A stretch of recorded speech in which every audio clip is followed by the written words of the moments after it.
Hoje me recordo de uma história que o Chico contou, aliás, Valério, um espírito que nas décadas de 50 e 60 contava muitas histórias através do Chico e que depois nunca mais psicografou, creio que com certeza procurou a reencarnação.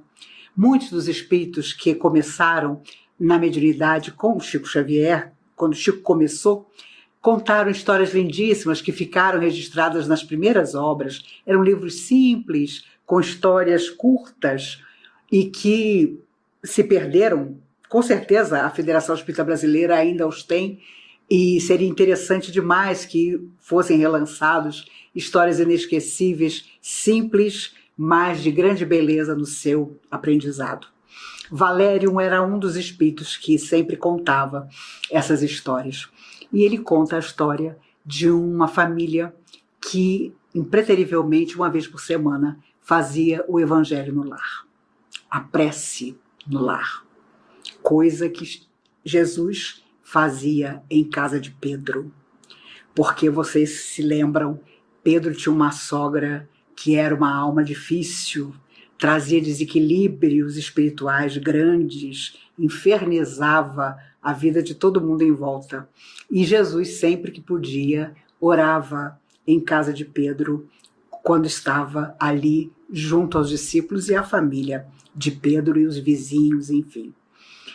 E Valério conta que essa família tinha o hábito de, uma vez por semana, como aprendemos na doutrina espírita, se reunir para orar.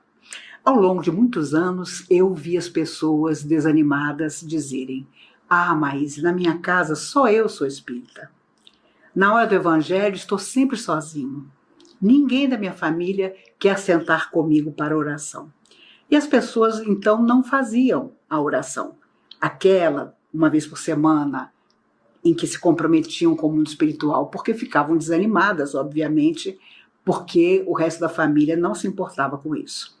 Mas vi muitas vezes, sempre, os espíritos dizerem que não importava, que apenas ela sentasse, fizesse uma leitura inicial, uma oração, lesse uma página do Evangelho, uma ou duas perguntas, ou do Livro dos Espíritos, ou do Livro dos Médiuns, e depois, então, a prece de encerramento.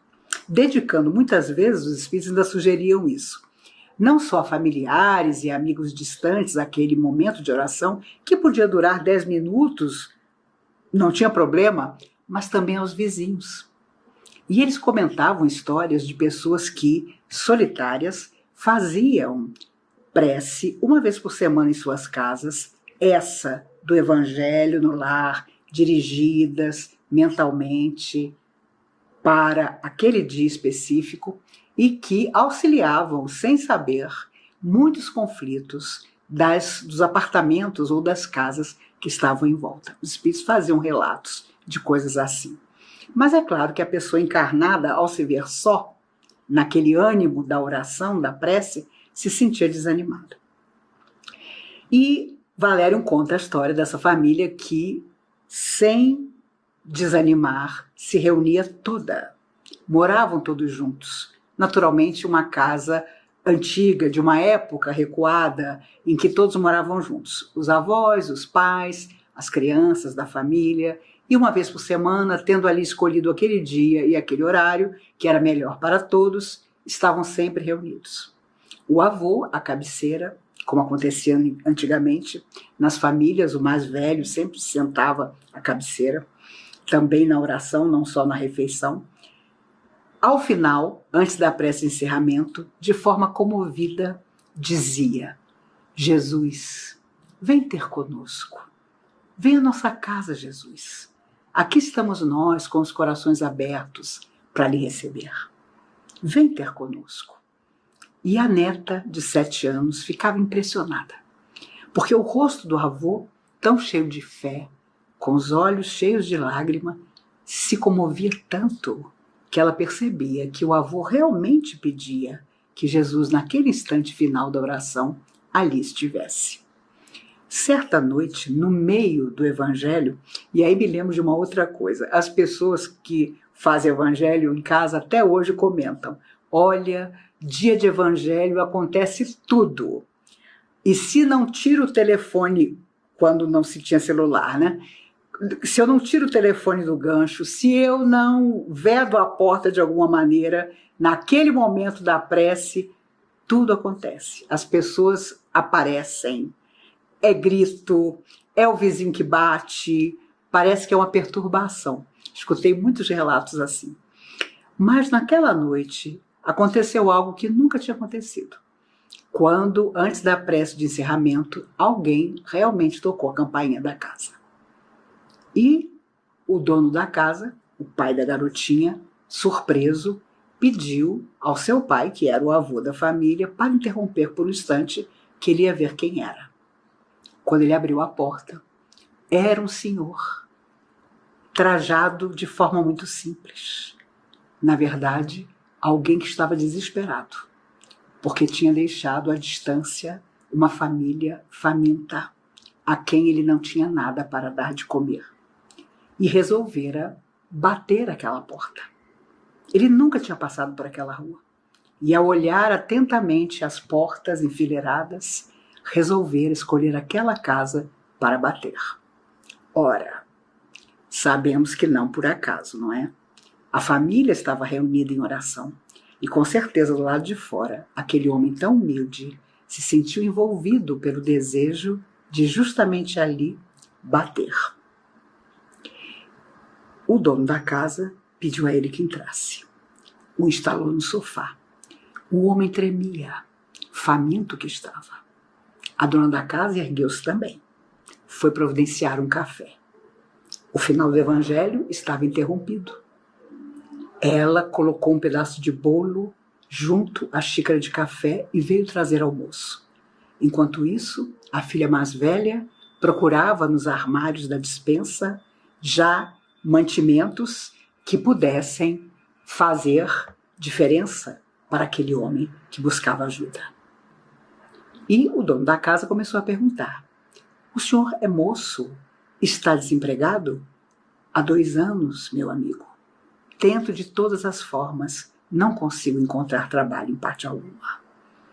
Tudo daria para ter um emprego que pudesse manter minha família. E começou então a contar a história triste que vivia de tempos àquela parte, junto da sua esposa e dos seus filhinhos. O dono da casa, satisfeito, disse a ele: sou dono de uma fábrica. Vá me procurar na segunda-feira. Com certeza encontrarei trabalho para o senhor na minha fábrica. O homem começa a chorar, emocionado, ao ver a enorme cesta que a dona da casa já organizava para ele levar à família e pelo quentinho daquele café saboroso e do pedaço de bolo.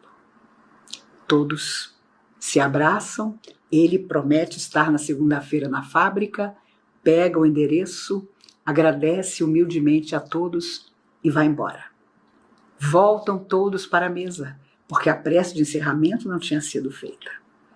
E antes que o avô pudesse dar continuidade à oração final, a netinha de 7 anos, eufórica, diz ao avô: ah, vovô, que lindo! Jesus, de novo, não pôde vir, mas hoje ele mandou alguém no lugar dele. E assim Valérium termina a história.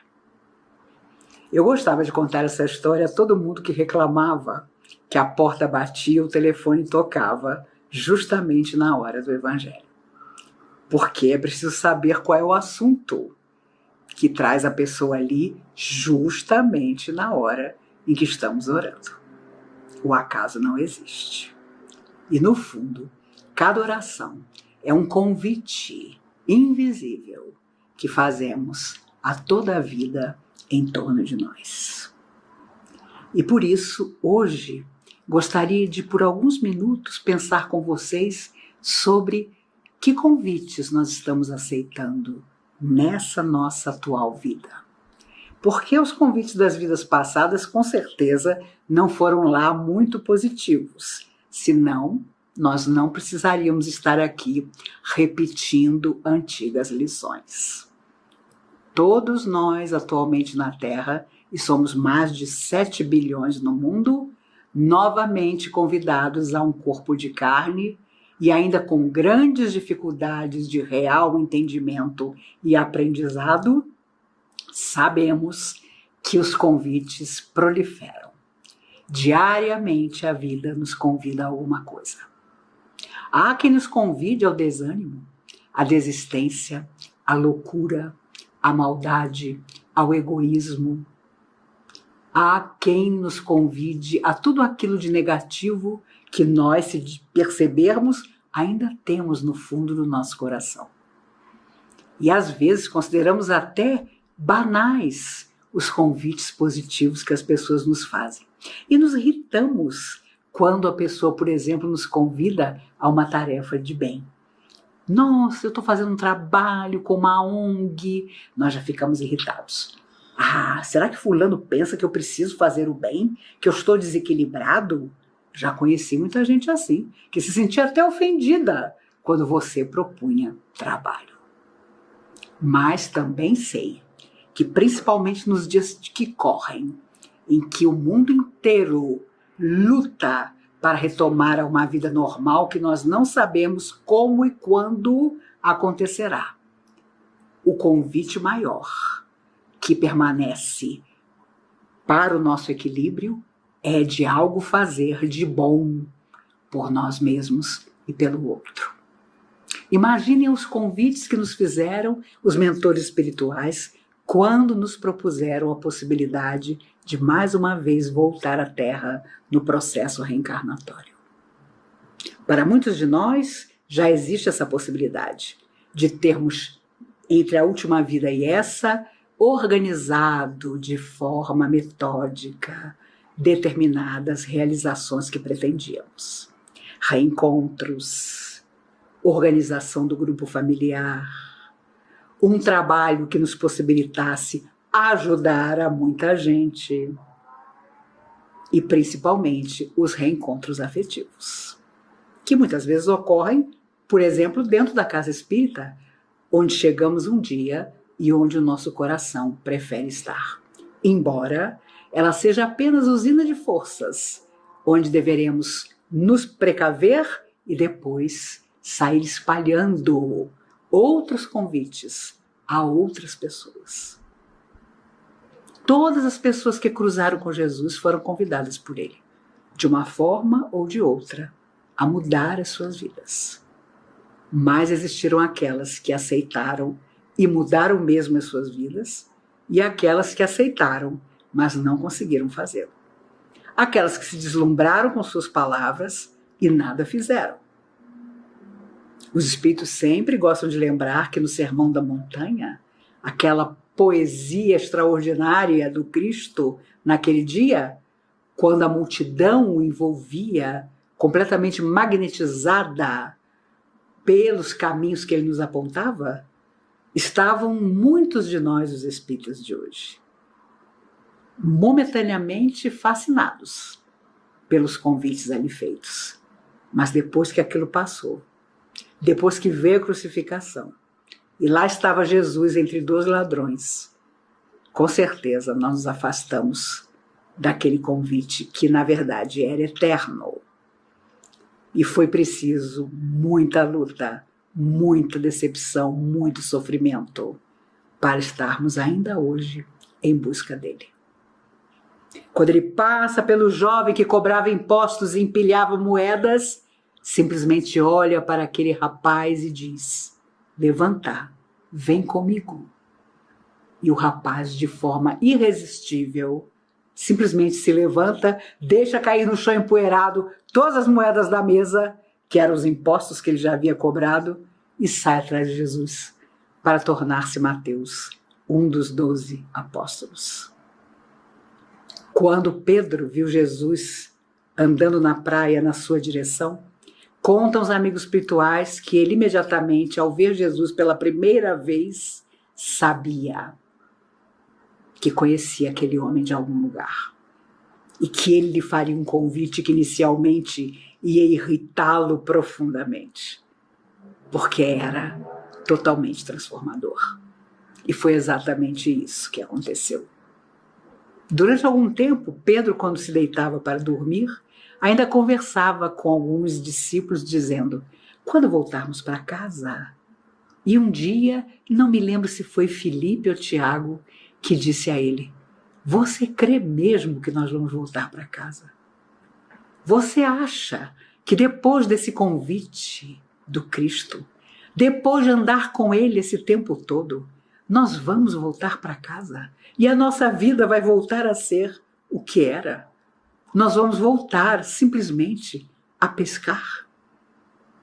E naquele momento, Pedro teve um medo tremendo, porque pela primeira vez ele percebeu que o convite de Jesus era para sempre.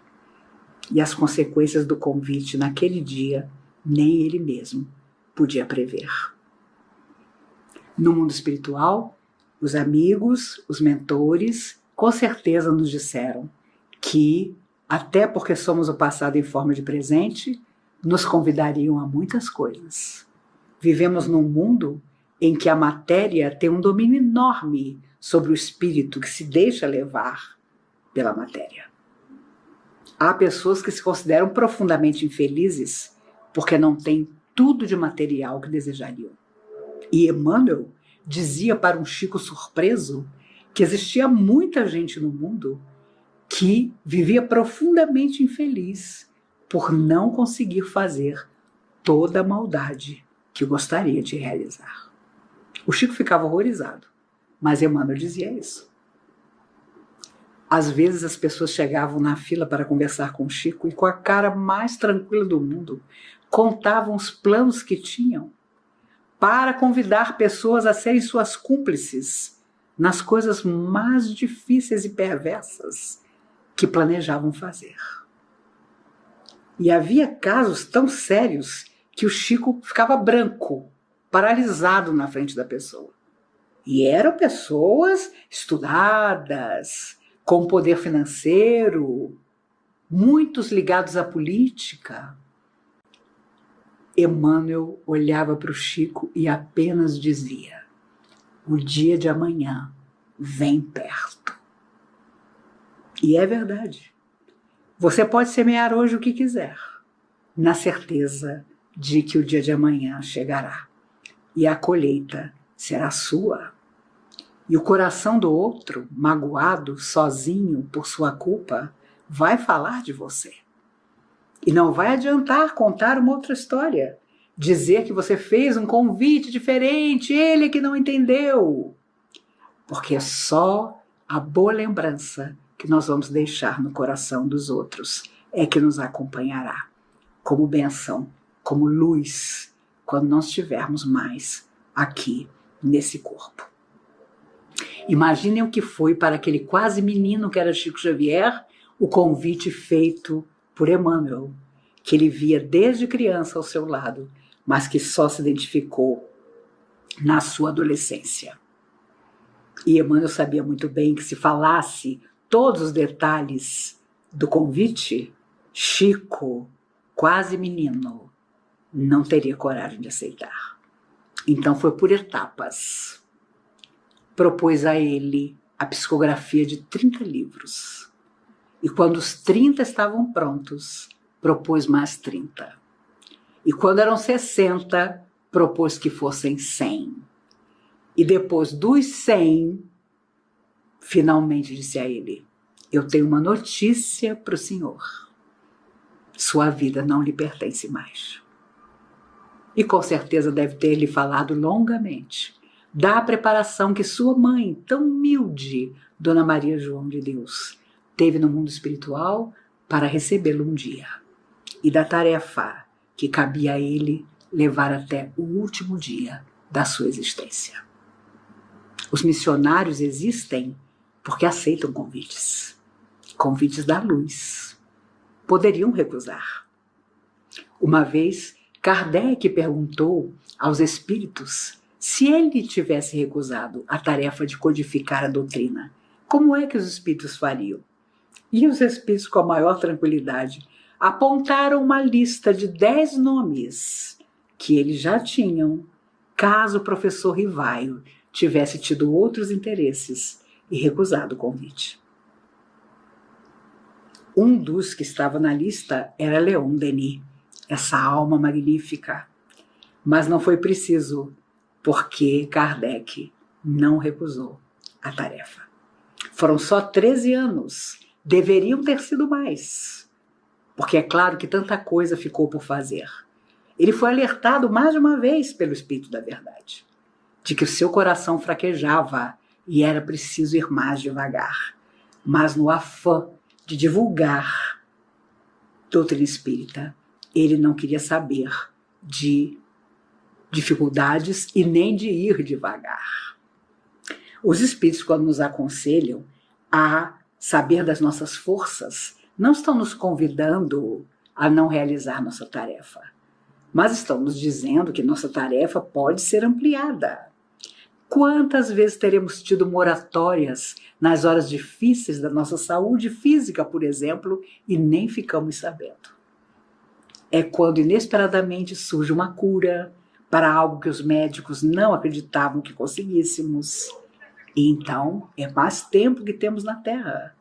Porque, embora sintamos saudade dos amigos e familiares que já partiram, eles, por sua vez, sabem do imenso carinho que nós temos por eles, que eles têm por nós, mas querem, porque já vi relatos de familiares a me dizer isso, que fiquemos o máximo de tempo na Terra, porque há coisas que nós só podemos resolver na Terra. Se fosse fácil resolver fora da matéria, não precisávamos voltar. Os convites que são sempre feitos são para que retornemos, e enquanto houver saúde, enquanto houver possibilidade, nós precisamos ir em frente, aceitando os convites luminosos que vêm do passado, que vêm do mundo espiritual e que com certeza vão nos direcionando para que tenham olhos de ver e ouvidos de ouvir na melhor caminhada. Minha avó paterna era espírita desde a década de 30 do século passado. Ela desencarnou idosa com quase 90 anos, mas depois do desencarne, através de uma mensagem, contou a toda a família que, embora tivesse desencarnado tão idosa, foi perguntado a ela o que ela tinha feito do corpo que lhe tinha sido emprestado. Não era porque ela tinha chegado lá com praticamente 90 anos, tendo se cuidado na homeopatia, inclusive, a vida inteira. Ela foi praticamente uma pioneira da homeopatia, mas lhe perguntaram: e aí, agora? Me conte, o que foi que você fez? Como foi que você cuidou do seu corpo de carne? Ela não tinha diabetes, ela não tinha pressão alta. Aos 50 anos, sua cabeça estava branquinha. Nem pintar o cabelo ela pintava. Foi uma mulher feliz na simplicidade da sua vida. E espírita a vida inteira. Foi médium passista durante toda a sua vida. E foi para a doutrina espírita quando a mãe morreu. A família era toda protestante. Naquela época, o protestantismo era complicado. E o pastor disse a ela: se você não for boa como sua mãe foi, você nunca mais vai ver a sua mãe. Porque a sua mãe foi para o céu, você não vai e vocês nunca mais vão se encontrar. Ela não admitiu aquilo. Disse a meu avô, eles já eram casados: eu não sei você, mas amanhã eu vou para o espiritismo. Porque eu já andei lendo algumas coisas. E lá se diz que até as pedras se encontram. E a nossa felicidade foi que ela aceitou todos os convites de fazer coisas boas ao longo da vida. E quando desencarnou, Dr. Bezerra de Menezes nos contou que a mãe veio recebê-la. E foi muito interessante porque no dia em que ela desencarnou, ela pediu à minha tia um copo d'água. Quando minha tia veio trazendo a água, ela sorridente disse: não precisa mais não, minha mãe já me deu um copo d'água. E aí a minha tia percebeu que alguma coisa ia acontecer naquele dia, porque a mãe dela já estava desencarnada há muitos e muitos anos. Convites que nos fazem precisam passar pelo nosso discernimento. Por isso, ter discernimento equilibrado é fundamental. Quando nós estivermos bem, não tomemos decisões, quaisquer que sejam. Peçamos às forças do amor que nos protejam. Vamos deixar determinadas coisas para decidir quando soubermos que em nós há uma sintonia com quem nos quer bem. E aí, o convite da vida que nós aceitarmos nos conduzirá sempre aos caminhos que são os mais positivos. É claro que todos temos defeitos, é claro que ainda vamos errar, é claro que dos erros aprendidos nós vamos fazer muitas coisas boas, mas dessa vez não haverá justificativa, porque a doutrina espírita há muito tempo nos fez deixar de ser ignorantes.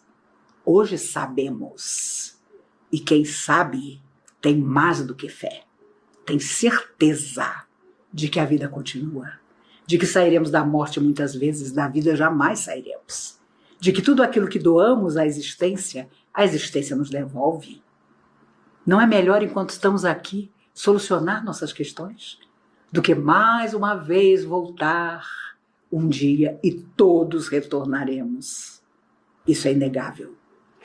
E ter as mesmas desculpas que os nossos protetores já ouviram outras vezes e que não dão resultado algum, a não ser a nossa solidão, a nossa tristeza. Não por acaso André Luiz teve permissão para escrever tantos livros através do Chico. Durante 3 anos ele foi a sombra do Chico. Ele ficou ali, calado, acompanhando toda a psicografia que o Chico fazia, para treinar o que viria depois. As 16 obras em que ele contaria sua própria história. Em que ele contaria todas as histórias de pessoas que conheceu, nessas obras magníficas que nós temos que ler e reler com o passar dos anos. São obras maravilhosas. Os livros de Ivone Pereira, meu Deus do céu, não são só clássicos da doutrina espírita, são mapas da espiritualidade. Quantas pessoas conheci que me diziam, de cada 10 livros psicografados, 9 eu já li. E é por isso que hoje, em qualquer ambiente, é bem diferente do que na época dos meus avós. Hoje, quando você diz, sou espírita, forma uma fila do seu lado. Alguém quer te contar um sonho. Alguém quer te contar de uma cadeira na casa do pai que ninguém consegue sentar. Alguém quer te perguntar, você tem notícia de alguém desencarnado? Onde eu posso receber uma psicografia? E por aí vai. Desde as coisas sérias, desequilíbrios que a pessoa quer buscar ajuda, até as coisas mais impressionantes, do tipo, comecei a namorar, você acha que vai dar certo? Como se o espírita tivesse uma bola de cristal na frente. E como se nossa vida não fossem as nossas escolhas. Quando a pandemia começou, há pouco mais de 1 ano, eu tinha certeza absoluta de que toda a humanidade sairia melhor. Hoje tenho algumas dúvidas. Mas acredito que as pessoas sensíveis e inteligentes vão sair melhores. Ninguém passa por solidão, ninguém passa por medo, ninguém passa por decepções. Porque quantas pessoas julgávamos amigas que nunca nos deram um telefonema para saber de nós?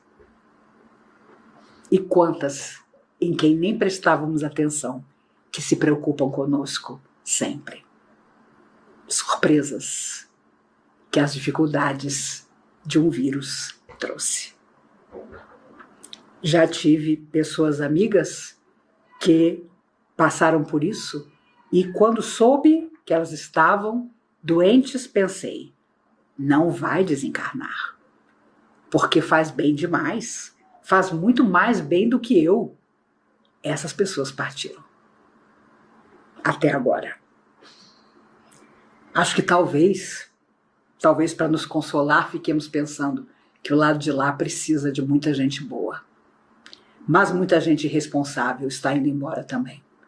E seria irresponsável da nossa parte se pensássemos que todas estão indo embora porque tem que ir. Não. De nossa parte, nos cuidemos. como tudo que já aconteceu com a humanidade, isso também vai passar. De 16 a janeiro de 1919, durante 3 anos, quase isso, os soldados que chegavam da Primeira Guerra Mundial e eram recebidos como heróis nas estações de trem do mundo inteiro trouxeram uma bactéria, a gripe espanhola, que haviam recebido quando ficavam mergulhados na terra, no meio da guerra, nos campos de batalha. E quem podia impedir os familiares saudosos de abraçá-los, de beijá-los? Mas então a gripe espanhola se espalhou e levou muito tempo.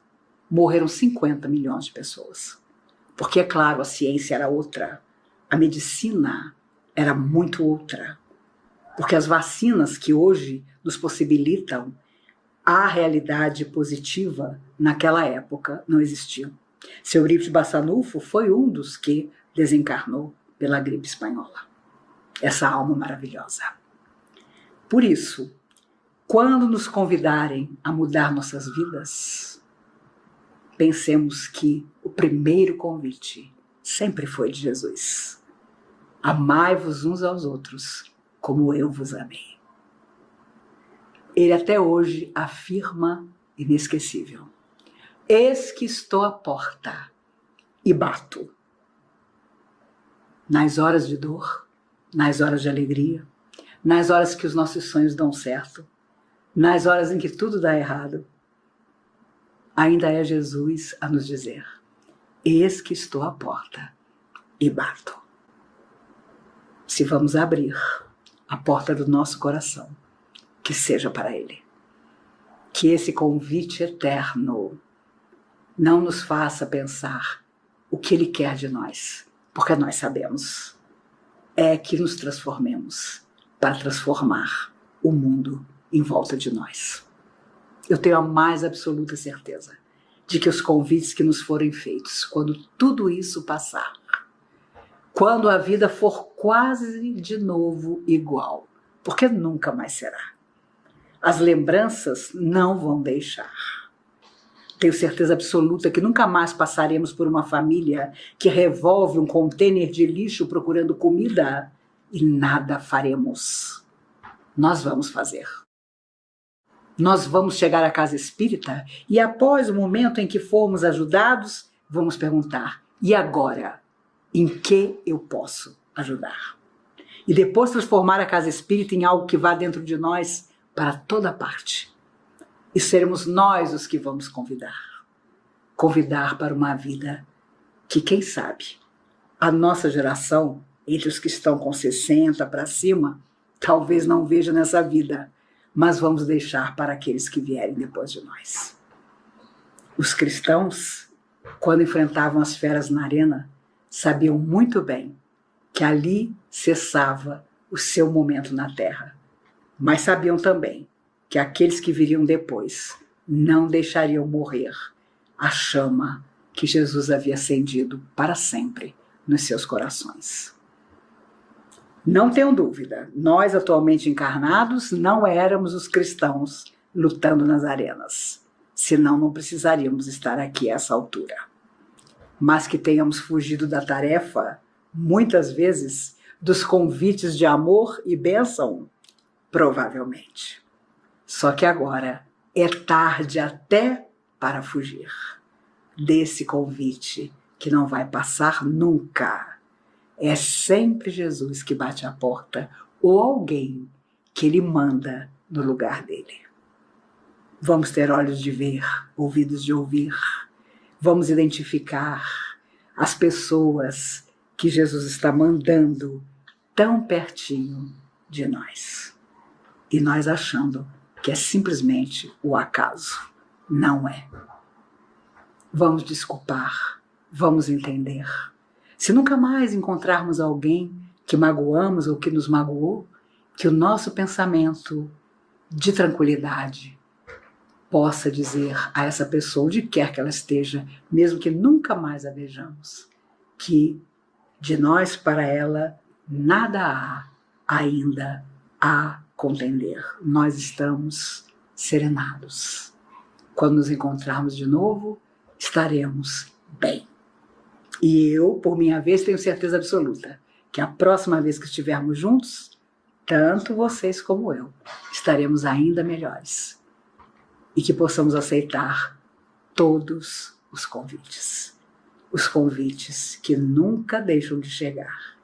Tenhamos beleza em nós para aceitar aqueles que nos convidarão sempre a ser felizes, fazendo muita gente feliz. Que Jesus nos guarde, que nos abençoe, que nos proteja, mas para que possamos guardar, abençoar e proteger a todos. Outros desafios virão, mas depois disto que estamos atravessando, quem sabe os homens finalmente olhem uns para os outros e descubram que todos procuravam a mesma coisa. Simplesmente poder identificar um convite real de renovação definitiva, ainda na Terra, para que retornemos à verdadeira pátria, ciosos de todo o bem que ainda vamos poder continuar realizando.